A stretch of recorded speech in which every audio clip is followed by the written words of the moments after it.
Вітаю вас, дітки! А хто мені нагадає, який зимовий місяць зараз в нас панує? Так, на дворі другий місяць зими – січень. Але незабаром його змінить останній місяць зими, який зветься лютий. Отже, послухайте віршик, який так і називається – Лютий.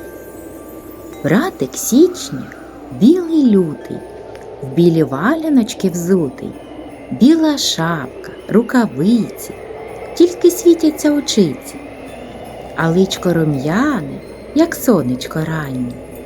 Пустотливий січня братик кидав вікна сніг лопати, сипле й сипле сніг під ноги, замітає всі дороги. Братик січня не вгаває, поспішає, поспішає. Здогадався пустунець, що зими іде кінець. Дітки, а чому місяць лютий називають братиком січня? Правильно, бо і грудень, і січень, і лютий – всі вони зимові місяці, мов братики. А як ви гадаєте, чому у віршику сказано, що лютий вдягнутий у білі валяночки, білі рукавички і білу шапку?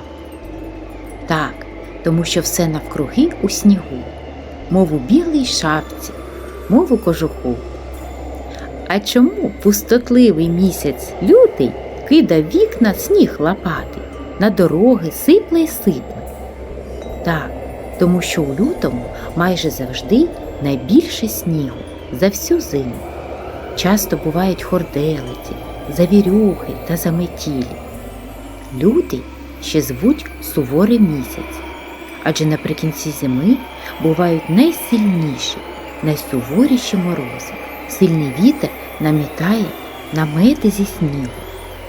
Лютує лютий місяць, не хоче, щоб зима закінчувалась.